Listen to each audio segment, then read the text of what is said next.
ஏய் ராஜா, ஏன் இங்கேயே நின்றுட்டு இருக்க? வா வீட்டுக்குள்ளே போய் பேசலாம். ஆக்சுவலாக நான் என் ஃப்ரெண்டு வீட்டுக்கு தாங்க அவசரமாக போயிட்டுருக்கேன். சரி வழியில் உன் ஃபோனை கொடுத்துட்டு போகலாமேன்னு வந்தேன். இந்த ஃபோனை நீ வீட்டில் தவற விட்டுட்டு வந்துட்டேன். டேய், இப்போ தானே எனக்கு நிம்மதியாக இருக்குது. நான் கூட ஃபோனை தொலைச்சிட்டோன்னு ரொம்ப பயந்துட்டே இருந்தேன்டா. ரொம்ப தேங்க்ஸ்டா. அதெல்லாம் சரிதான். ஃபோன் ஏன் 3 மாதமாக ரீசார்ஜ் பண்ணாமல் வச்சுட்ருக்க?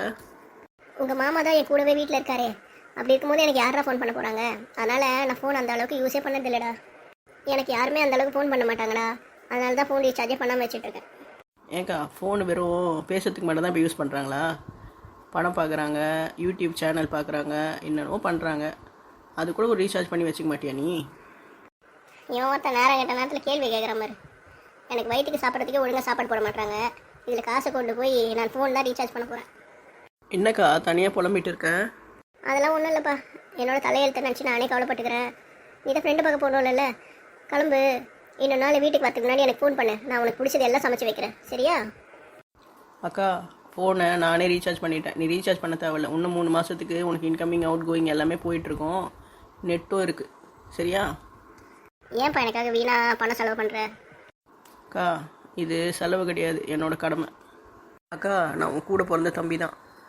உனக்கு ஏதாவது பண உதவி தேவைப்பட்டதுன்னா என்கிட்ட கூச்சப்படாமல் கேளுக்கா, நான் செய்கிறேன். உனக்கு என்ன வேணும்னாலும் என்னை உரிமையை கேட்கலாம். யாரும் இல்லைன்னு நினச்சி கவலைப்படாத. அக்கா அழாத. உன் நிலமை என்னன்னு இன்றைக்கி தான் நான் பார்த்தேன். நீ இந்த வீட்டுக்குள்ளே காலடி எடுத்து வச்சோடனே இங்கே நடந்த சண்டை எல்லாத்தையும் நான் பார்த்துட்டு தான் இருந்தேன். அப்போனா உனக்கு எல்லாமே தெரியுமா? நான் வண்டியில் வந்ததுனால சீக்கிரமே வந்துட்டேக்கா. நீ வீட்டுக்குள்ளே காலை எடுத்து வச்சோடனே மாமாவும் கூட சண்டை போட்டது, ராக்கம்மா உன்னை காப்பாற்றி விட்டது எல்லாமே நான் தூரத்துலேருந்து பார்த்துட்டு தான் இருந்தேன். எனக்கு மாமா கிட்டே வந்து ஏன் அக்கா கிட்ட இவ்வளோ கடுமையாக நடந்துக்கிறீங்கன்னு கேட்கணுன்னு தோணுச்சு. ஆனால் நான் நடுவில் வந்து ஏதாவது கேட்டு அதனால் உங்கள் 2 பேருக்குள்ளே சண்டை பெருசாகிட போகுதுன்னு சொல்லிட்டு தான் தூரத்துலேருந்து வேடிக்கை பார்த்துட்டு இருந்தேன். நல்ல வேலை ராக்கமாத்த வந்ததுனால இந்த பிரச்சனையை தீர்த்து வச்சுட்டாங்க. ஏன்க்கா மாமா உங்ககிட்ட அவ்வளோ வெறுப்பாக நடந்துக்கிறாரு? எனக்கு அதை பற்றி ஒன்றுமே தெரியலடா. நான் கல்யாணம் வந்ததுலேருந்தே அவருக்கும் எனக்கும் ஒரு சுமூகமான உறவே இல்லை.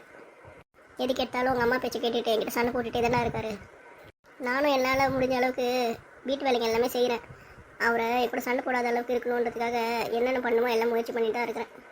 இருந்தாலுமே அவர் என் கூட சின்ன சின்ன விஷயத்துக்கு கூட பெரிய விஷயமாக்கி சண்டை போட்டுட்டு தான் இருக்காரு. சரிக்கா, இப்போதைக்கு அவர் கூட எந்த சண்டையும் வச்சுக்காத, சமாதானமாகவே இரு. இதுக்கு என்ன முடிவு பண்ணுறதுன்னு நான் யோசனை பண்ணுறேன். நீ பேசாமல் வேலைக்கு போய்ட்றியா? நான் படிச்சிருக்கேனே தவிர எனக்கு எந்த எக்ஸ்பீரியன்ஸும் இல்லை. நான் நடுவில் நிறைய வேலைக்கு ட்ரை பண்ணேன். ஆனால் எக்ஸ்பீரியன்ஸ் இல்லாத காரணத்தினால யாருமே எனக்கு வேலை கொடுக்கல. நான் வேலைக்கு போனவாது எனக்காக செலவுகளெல்லாம் நான் பார்த்துப்பேன். அதுவும் இல்லாமல் நான் வீட்டில் இல்லாதனால சண்டைகள்லாம் கம்மியாகும்னு தோணுது. நான் கவர்மெண்ட் சைட்டில் கூட போய் எம்ப்ளாய்மெண்ட் எக்ஸ்சேஞ்சிலலாம் பதிவு பண்ணியிருக்கேன். ஆனால் அவங்க எப்போ கூப்பிடுவாங்கன்னு தெரியல. அதுவும் இல்லாமல் டிஎன்பிசி எக்ஸாம்லாம் எழுதணுன்னா நான் அதுக்கு நிறைய படிக்கணும். இந்த வீட்டில் படிக்கிற சூழ்நிலையெல்லாம் இல்லை. அந்த அளவுக்கு நான் அறிவாளியும் இல்லை. நீ சொல்கிறது கரெக்டு தான்க்கா. இப்போதைக்கு ஏதாவது ப்ரைவேட் வேலைக்கு டக்குன்னு போயிட்டேன்னா கூட உன் பிரச்சனைங்க கொஞ்சம் கம்மியாகும்னு எனக்கு தோணுது. அதுக்கு எக்ஸ்பீரியன்ஸ் கேட்குறாங்க, இல்லைனா ட்ரைனிங் போகணும்ப்பா. நான் வேணால் உனக்கு ஹெல்ப் பண்ணுறேன். ஒரு 3 மாதத்துக்கு ஏதாவது ஒரு கோர்ஸ் படிக்கிறியா? அது படிச்சுட்டு அவங்களே ட்ரைனிங்கில் போடுவாங்க. ட்ரைனிங் பீரியட் முடிஞ்சோடனே வேலை கொடுத்துட்டு சம்பளமும் தருவாங்க. அதெல்லாம் நான் செக் பண்ணி பார்த்தேன். 50,000லேருந்து 1,00,000 வரையும் அந்த ட்ரைனிங்க்கு காசு கேட்குறாங்கப்பா. அவ்வளோ காசுக்கு நான் எங்கே போவேன்? இவங்க 2 பேரும் என்ன இப்படி ரோட்டில் நின்று பேசிகிட்டு இருக்காங்க? வீட்டுக்குள்ளே வந்து பேச வேண்டியதானே? அது அவனோட தம்பி ராஜா தானே, கல்யாணத்தில் பார்த்தது. அக்கா என்னோடய ஆஃபீஸில் கூட இந்த மாதிரி ட்ரைனிங் ப்ரோக்ராம்லாம் நடத்துகிறாங்க. வெறும் உமன் ரெக்ரூட்மெண்ட்டுன்னு நடந்துகிட்ருக்கு. நான் என்னோடய சீனியர் ஹெச்ஆர் கிட்ட கேட்டுட்டு ஏதாவது வழி இருந்தால் உனக்கு பார்த்து சொல்கிறேன். ஆனால் நான் இந்த மாதிரி ட்ரைனிங்க்கு போகிறேன்னா எங்கள் வீட்டு மாமியார் என்னை விட மாட்டாங்க. அவங்க என்கிட்ட சண்டை போட்டுகிட்டே இருப்பாங்களே, அதுக்கு என்ன பண்ணுறது? இங்கே பாருக்கா, நீ காரணம் சொல்லிகிட்டே இருந்தேன்னா நீ இந்த பிரச்சனையிலேருந்து வெளியே வரவே முடியாது. அக்கா எனக்கு தெரிஞ்ச ஒரு வழி தான் இருக்குது. என் கம்பெனியில் அந்த அளவுக்குலாம் ட்ரைனிங்க்கு காசு கேட்க மாட்டாங்க. நீ பேசாமல் ஓரளவுக்கு பணம் கொடுத்து அந்த ட்ரைனிங்கில் சேர்ந்துரு. நான் அதுக்கு முன் பணம் நானே உனக்கு தயார் பண்ணி கொடுத்துட்றேன். அந்த ட்ரைனிங்கில் ஒரு 3 மாதத்துக்கு நல்லா படி, நல்லா ட்ரைனிங் எடுத்துக்கோ. அதுக்கப்புறம் நீ வேறு கம்பெனியில் ட்ரை பண்ணிவிட்டு கூட நல்ல வேலைக்கு போகலாம். அவங்க உனக்கு ஒரு சர்டிஃபிகேட் கொடுப்பாங்க, அது உனக்கு யூஸ் ஆகும். எவ்வளோ ஆகும்? 15,000 20,000 கிட்ட தான்க்கா ஆகும். நீ கவலைப்படாத, அதுக்கான காசை நானே உனக்கு கொடுக்குறேன். ஆனால் உனக்குன்னு ஒரு லேப்டாப் தேவைப்படும். அது மட்டும் நான் லோனில் போட்டு உனக்கு வாங்கி கொடுக்கட்டா? இல்லைப்பா, கல்யாணத்துக்கு முன்னாடி அப்பா எனக்கு போட்ட ஒரு மோதிரம் கிட்டே இருக்குது. அது வேணால் அடமானம் வச்சு அந்த காசு எனக்கு லேப்டாப் வாங்கி கொடுத்துரு. ஆனால் ஒன்றுக்கா ட்ரைனிங் சேர்ந்துட்டேன்னா ஒரு நாள் விடாமல் டெய்லியுமே ட்ரைனிங்க்கு நீ போய் தான் ஆகணும். சும்மா லீவ் போட்டு வீட்டில் உட்காந்துருந்தேன்னா அதனால் உனக்கு ஒரு பிரயோஜனமும் இல்லை. நான் இந்த மாதிரி ட்ரைனிங்க்கெலாம் போகிறேன்னு சொன்னால் என் மாமியார் ரெண்டு விடவே மாட்டாங்க. அவங்களுக்கு என்ன கொத்தடிமை மாதிரி வீட்டிலே வச்சுட்டு வேலை வாங்கிட்டு இருக்கணும். நான் வேலைக்கு போயிட்டு சம்பாரிச்சுனா எனக்கு கொழுப்பு ஏறி போய்டும்னு பேசிகிட்டு இருப்பாங்க. அப்போ நீ அதுக்கு மட்டும் என்ன பண்ணுறதுன்னு யோசனை பண்ணு. 3 மாதம் நீ ஃபுல் எஃபர்ட் போட்டு ஒழுங்காக படித்தேன்னு வச்சுக்கோ, ஏன் உனக்கு நிச்சயமாக நல்ல ஃப்யூச்சர் இருக்குது. இந்த மாதிரி பணத்துக்காக கஷ்டப்பட வேணாம். அதுவும் இல்லாமல் நீ சம்பாரிச்சேன்னு வச்சுக்கோ, ஏன் மாமாவுக்கு உன் மேலே ஒரு மரியாதை வரும். தேவையில்லாமல் அவர் உன் கூட சண்டையும் போட மாட்டார்.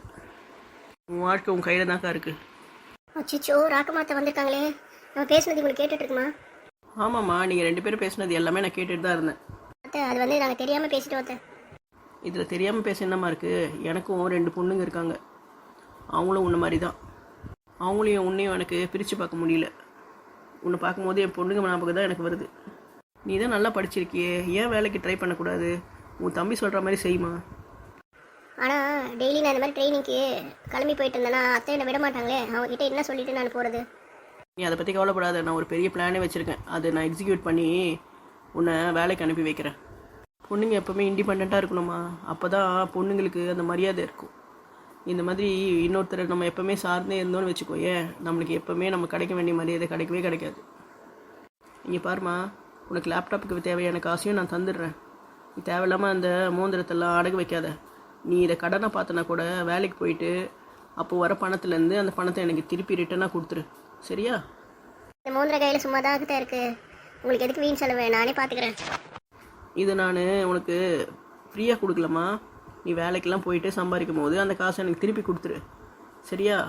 தேவையில்லாமல் தங்க விற்கிற விலையில் தங்கத்தை விற்காத. அக்கமாத்த, நீங்கள் தெய்வம். நான் உங்களை என்னமோன்னு நினச்சேன். இப்போ தான் புரியுது நீங்கள் எவ்வளோ கோவக்காரங்களாக இருந்தாலும் உங்ககிட்ட நல்ல குணம் எவ்வளோ இருக்குதுன்னு. நான் அக்காவோட நிலைமையை பார்த்து இன்றைக்கி ரொம்ப பயந்துட்டேன். இனிமேல் நீங்கள் இருக்கீங்க, பார்த்துப்பீங்க. நான் என் ஆஃபீஸில் பேசி இந்த ட்ரைனிங் ப்ரோக்ராமுக்கு என்ன பண்ணணுமோ அதை நான் பண்ணிடுறேன், சரிப்பா? என்னோட தம்பியும் உன்ன மாதிரி தான். அவனும் நானும் எப்போவுமே பாசமாக தான் இருப்போம். உங்கள் 2 பேரை பார்க்கும்போது எங்கள் 2 பேர் ஞாபகம் எனக்கு வந்துடுதுப்பா. மனசு கொஞ்சம் பாரமாக தான் இருக்குது. ஆனாலும் இந்த பிரச்சனையிலேருந்து நம்ம எப்படியாவது வெளியே வந்துடலாம், கவலைப்படாதீங்க. அத்தை, உங்கள் பார்க்க வரும்போது கொஞ்சம் ஸ்வீட்ஸ் வாங்கிட்டு வந்தேன், வாங்கிக்கோங்க. இந்தாங்க. சரிடா தம்பி. அக்கா, அப்பா உங்ககிட்ட 900 ரூபாய் கொடுக்க சொன்னார், செலவுக்கு வச்சுக்கோக்கா. அப்பாவுக்கு இந்த விஷயம் தெரியுமா? அப்பா நீங்கள் சந்தோஷமாக இருக்குன்னு தான் நினச்சிட்டு இருக்காரு. அப்படியே அவர் நினச்சிட்டு இருக்கட்டும். அவளை நம்ம கவலைப்படுத்த வேணாம். நாமளே இந்த பிரச்சனையிலேருந்து எப்படி வெளியே வர்றதுன்னு பார்த்துக்கலாம். போயிட்டு வரேங்க்கா, போயிட்டு வரேன்.